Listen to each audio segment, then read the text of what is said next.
بسم اللہ الرحمن الرحیم۔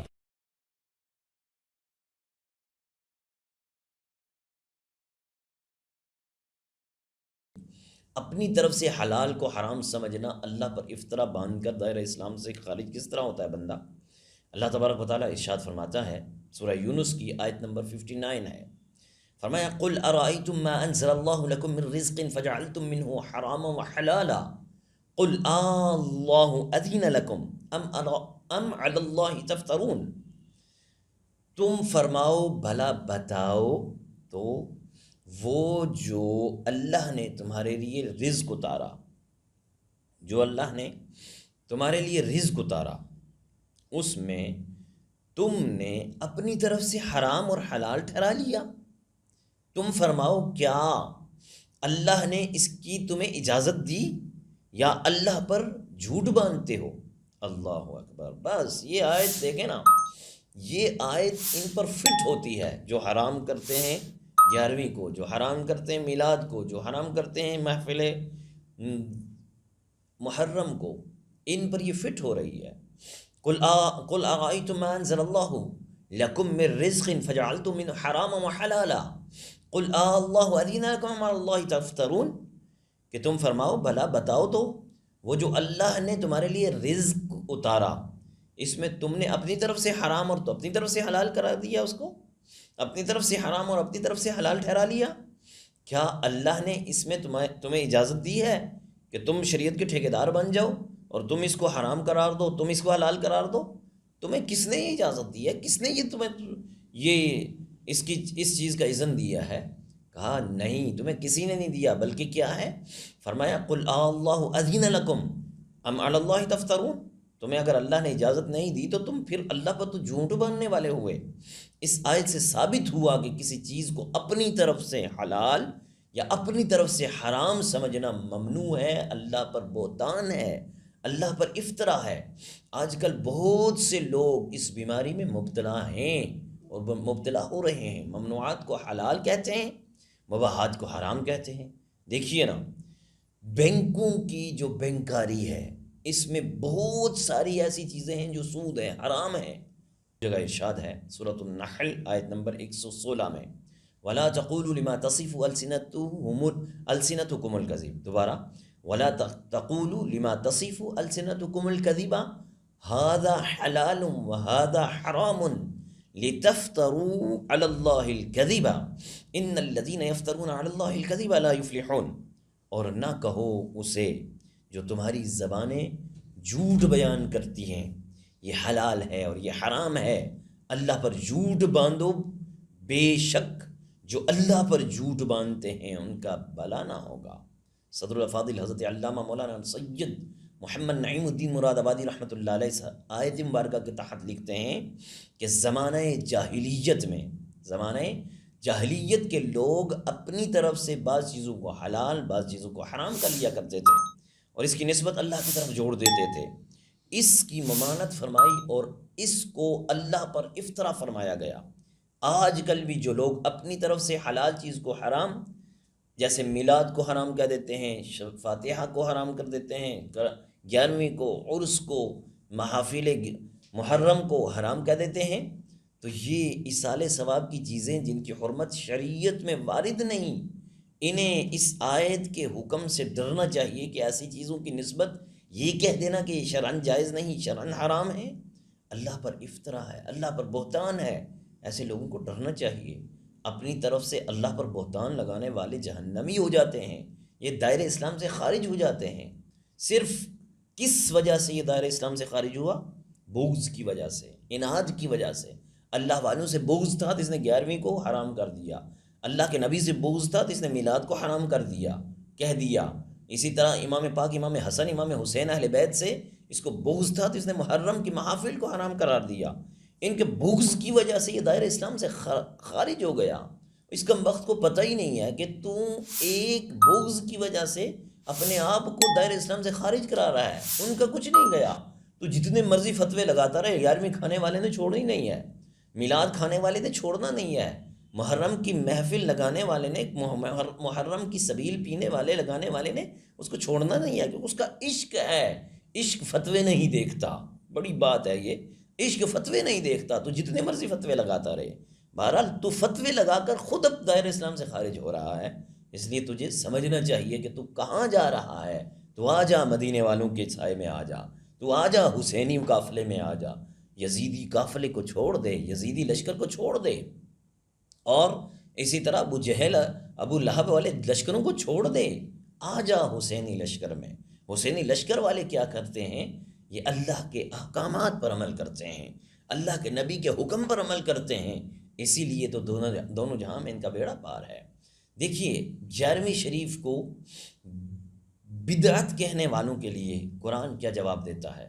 اللہ تبارک و تعالیٰ کا فرمان عالی شان ہے، انا نحن نحیی الموتى ونکتب ما قدموا وآثارهم وکل شیء احصیناہ فی امام مبین، سورہ یاسین شریف آیت نمبر 12 میں فرمایا بے شک ہم مردوں کو جلائیں گے، جلائیں گے سے مراد مردوں کو زندہ کریں گے، اور ہم لکھ رہے ہیں جو انہوں نے آگے بھیجا اور جو نشانیاں پیچھے چھوڑ گئے، اور ہر چیز ہم نے گن کر رکھی ہے ایک بتانے والی کتاب، ایک بتانے والی کتاب، تو جو مرضی کرتا رہے تیرا یہ چیز لکھی جا رہی ہے۔ یعنی ہم ان لوگوں کو وہ نشانیاں، وہ طریقے بھی لکھتے ہیں جو وہ اپنے بعد چھوڑ گئے، خواہ وہ طریقے نیک ہوں یا بد ہوں۔ جو نیک طریقے امتی نکالتے ہیں نا، ان کو بدعت حسنہ کہتے ہیں، اور اس طریقے کو نکالنے والوں اور عمل کرنے والوں دونوں کو ثواب ملتا ہے، اور جو برے طریقے نکالتے ہیں اس کو برے طریقے کو بدعت سیئہ کہتے ہیں۔ اس طریقے کے نکالنے والے اور عمل کرنے والے دونوں گناہ گار ہوتے ہیں۔ دیکھیں مسلم شریف کی حدیث مبارکہ، سید عالم صلی اللہ علیہ وآلہ وسلم نے ارشاد فرمایا کہ جس کا مفہوم ہے، جس شخص نے اسلام میں نیک طریقہ نکالا، جس شخص نے اسلام میں نیک طریقہ نکالا، من سن فی الاسلام سنتا حسنتا فعمل بها بعدہ کتب له مثل اجر من عمل بها ولا ينقص من اجورهم شيء ومن سن في الاسلام سنة سيئة فعمل بها بعدہ کتب علیہ مثل وزر من عمل بها ولا ينقص من اوزارهم شيء۔ جس شخص نے اسلام میں نیک طریقہ نکالا، اس کو طریقہ نکالنے کا بھی ثواب ملے گا، اور اس پر عمل کرنے والوں کو بھی ثواب ملے گا، اس کے عمل کرنے والے کو بھی اس کا ثواب ملے گا، بغیر اس کے عمل کرنے والے کے ثواب میں کمی کچھ کیے ہوئے۔ اور جس نے اسلام میں برا طریقہ نکالا تو اس پر وہ طریقہ نکالنے کا بھی گناہ، اور اس طریقے پر عمل کرنے والوں کے بھی گناہ، بغیر اس کے کہ ان کے عمل کرنے والوں کے گناہوں میں کچھ کمی کی جائے۔ صحیح مسلم شریف کتاب الحد حدیث نمبر 1017 ہے۔ اس سے معلوم کیا ہوا؟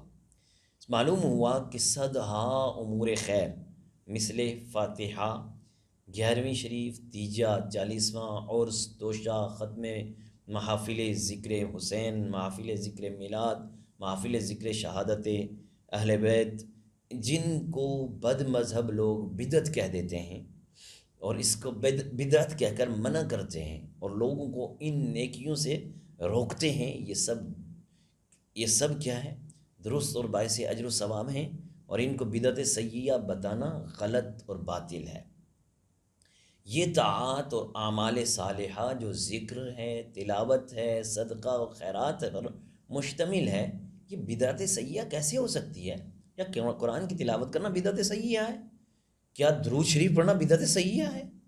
کیا فاتحہ ہاتھ اٹھا کر فاتحہ کرنا، ربنا اغفر لنا ولاخواننا الذین سبقونا، اس میں بھی تو دعائیں کی جاتی ہیں، اور اس میں بھی تو قرآن ہی پڑھا جاتا ہے، کیا یہ بدعت سیئہ ہے؟ تو یہ چیزیں بدعت سیئہ اور برے طریقے نہیں ہیں۔ بدعت سیئہ وہ برے طریقے ہیں جن سے دین کو نقصان پہنچے۔ ایک اصول یاد کر لیں، جن کاموں سے یا جن چیزوں سے اسلام کو، دین کو نقصان پہنچے، وہ بدعت سیئہ ہیں، اور بدعت سیئہ برے طریقے جن سے دین کو نقصان پہنچا، تو اور جو سنت کے مخالف ہیں، جیسا کہ حدیث شریف میں آیا نا، ما احدث قوم بدعتا الا رفع مثلها من السنتی، جو قوم بدعت نکالتی ہے اس سے ایک سنت اٹھ جاتی ہے۔ مسند امام احمد بن حنبل ہے، حدیث نمبر 16970، کہ جس نے بدعت سیئہ نکالی اس بدعت سیئہ کی وجہ سے سنت مٹ جاتی ہے۔ تو بدعت سیئہ وہی ہے جس سے سنت اٹھتی ہے، سنت مٹتی ہے۔ وہ کیا ہے میں بتاتا ہوں۔ رقص کرنا یہ بدعت سیئہ ہے۔ خروج جو آج کل وہ چلوں پہ چلے جاتے ہیں، یہ کیا ہے؟ کیا کہیں یہ ثابت ہے؟ تو یہ سب انتہا درجہ کی خراب سیئہ بدعتیں ہیں۔ رفث و خروج یہ کیا ہے؟ جو اصحاب اہل بیت علیہم رضوان کی عداوت پر مبنی ہے۔ جو رافضی ہیں، اسی طرح جو خارجی ہیں، یہ کیا کرتے ہیں؟ رافضی حضور کے صحابہ کو گالیاں بکتے ہیں، خارجی جو ہیں مولا کائنات اور اہل بیت اطہار کو گالیاں بکتے ہیں۔ تو یہ کیا ہے؟ ان سے صحابہ اور اہل بیت کے ساتھ محبت اور نیازمندی رکھنے کی سنت اٹھ گئی ہے۔ میرا اللہ تو فرماتا ہے صحابہ سے محبت کریں، اللہ کے محبوب فرماتے ہیں صحابہ سے محبت کریں، اور صحابہ سے محبت کرنا میرے نبی کی سنت ہے۔ اب اس نے بغض رکھ کے، عناد کر کے نبی کی سنت کو اٹھا دیا، نبی کی سنت کو ختم کر دیا۔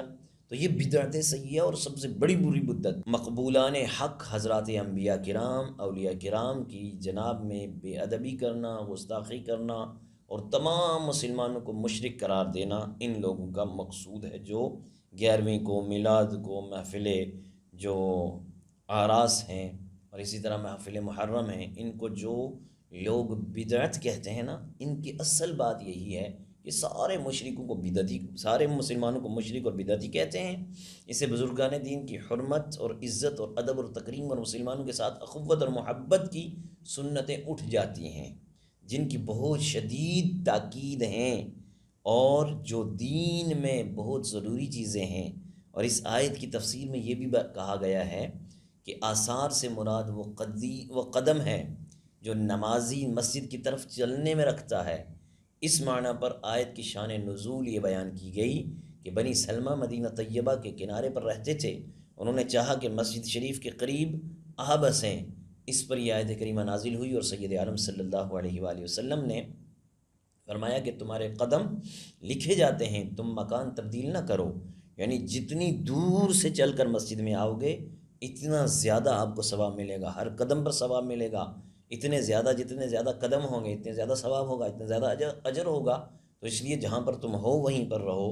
تو اس آیت مبارکہ کا ایک شان نزول یہ بھی بیان ہوا ہے۔ دیکھیں حلت اور حرمت کا اہم اصول، بس اس پر میں اپنے بیان کو اختتام کی طرف لاتا ہوں۔ اہم اصول کیا ہے؟ اللہ تبارک و تعالیٰ ارشاد فرماتا ہے نا، یہ سورۃ المائدہ کی آیت نمبر 101 ہے۔ فرمایا یا ایھا الذین آمنوا لا تسألوا عن اشیاء ان تبد لکم تسؤکم وان تسألوا عنها حین ینزل القرآن تبد لکم حین ینزل القرآن تبد لکم عفا اللہ عنها واللہ غفور حلیم۔ اے ایمان والو ایسی باتیں نہ پوچھو جو تم پر ظاہر کی جائیں تو تمہیں بری لگیں، اور اگر انہیں اس وقت پوچھو گے کہ قرآن اتر رہا ہے تو تم پر ظاہر کر دی جائے گی۔ اللہ انہیں معاف فرما چکا اور اللہ بخشنے والا حلم والا ہے۔ اس آیت سے ثابت کیا ہوا؟ اس سے یہ بھی ثابت ہوا کہ جس امر کی شریعت میں ممانعت نہ آئی ہو وہ مباح ہے۔ بڑی اہم نقطے والی بات ہے، جس بات کی شریعت میں ممانعت نہیں ہے وہ بات جائز مباح ہے۔ حضرت سلمان فارسی رضی اللہ تعالیٰ عنہ سے مروی ہے نا حدیث مبارکہ کہ حضرت سلمان فارسی عرض کرتے ہیں یا رسول اللہ صلی اللہ علیہ وآلہ وسلم کہ حلال کیا ہے؟ تو وہ فرماتے ہیں کہ میرے آقا صلی اللہ علیہ وسلم نے ارشاد فرمایا الحلال ما احل اللہ فی کتابہ والحرام ما حرم اللہ فی کتابہ وما سکت عنہ فہو مما عفا عنہ۔ بڑی پیاری حدیث مبارکہ، بس یہ پلے باندھنے والی حدیث ہے۔ میرے آقا صلی اللہ علیہ وسلم نے فرمایا حلال وہ ہے جو اللہ حضرت نے اپنی کتاب میں حلال فرمایا، اور حرام وہ ہے کہ جس کو اس نے اپنی کتاب میں حرام فرمایا۔ فرمایا وما سکت عنہ فہو مما عفا عنہ، اور جس سے سکوت کیا وہ معاف ہے، جس سے سکوت کیا وہ معاف ہے، یعنی اس میں کچھ مواخذہ نہیں ہے، اس میں کوئی پکڑ نہیں ہے، لہٰذا مشقت میں نہ پڑو۔ ادھر حضور تو یہ فرمائیے، سنن ترمذی شریف کی حدیث نمبر 1726 ہے، 1726، اس میں حضور فرمائیں کہ جس کا اللہ نے حرام قرار دیا وہ حرام، جس کو حلال قرار دیا وہ حلال، اور جس پر جس پر کیا کیا، ومن سکتا، جس پر سکوت کیا وہ معاف ہے۔ 11ویں کہاں، کیا 11ویں کا حرام لکھا ہے قرآن میں؟ میلاد کا حرام لکھا ہے قرآن میں؟ اسی طرح محافل جو محرم کی ہوتی ہیں وہ حرام لکھے قرآن میں؟ نہیں لکھے نا۔ تم کہتے ہو حلال بھی نہیں لکھے، تو حلال بھی اگر نہیں لکھے تو سکوت تو ہے نا۔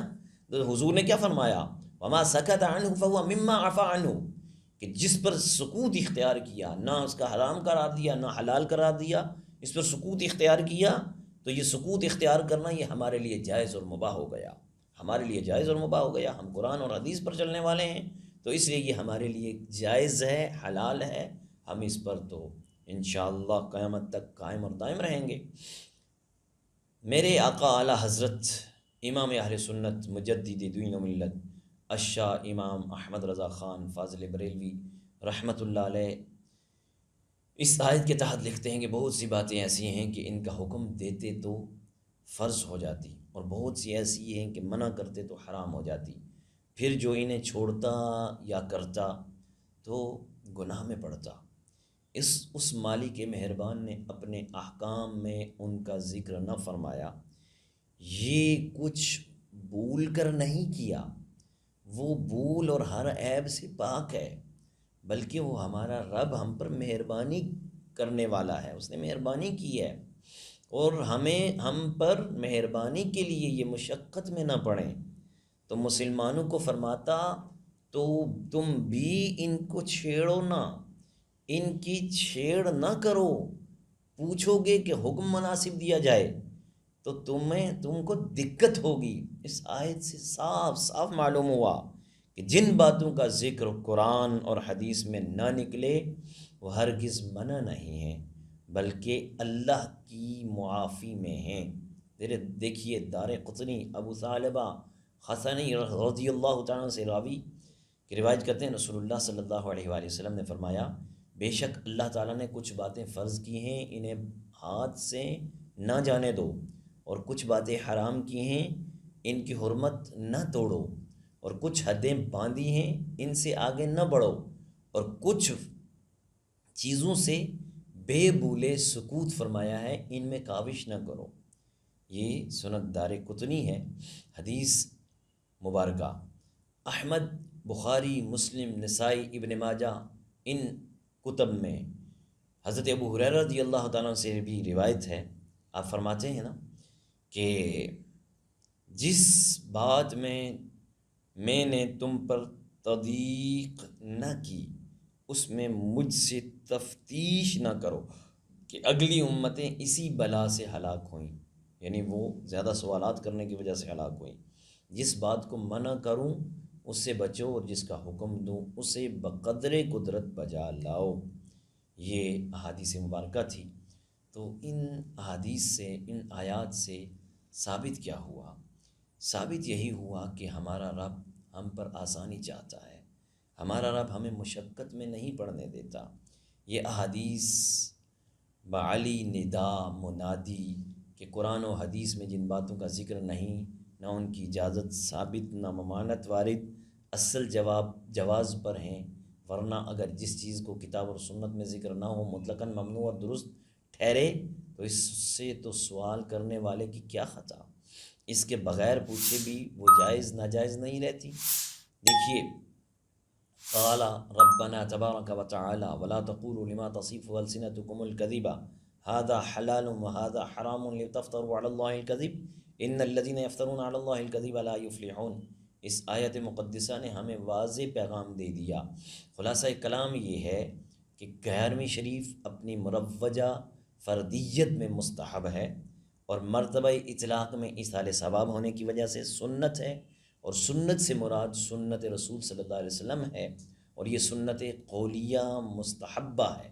اسے بدعت سیئہ، حرام اور گناہ اور نادرست ممنوع کہنا شریعت مطہرہ پر افطرا اور اپنی رائے کو دین میں داخل کرنا ہے۔ تو تو دین میں اپنی رائے کا داخل کرنا یہ بدعت و دلالت ہے۔ دعا ہے اللہ تبارک و تعالی وسعت نظر عطا فرمائے اور حق سمجھنے اور اس پر عمل کرنے کی توفیق عطا فرمائے، اعتراض کرنے والے کو بھی اللہ سمجھ عطا فرمائے اور ہمیں قرآن اور حدیث سمجھنے کی توفیق عطا فرمائے۔ وآخر دعوانا ان الحمدللہ رب العالمین۔ اللہ اللہ اللہ اللہ اللہ اللہ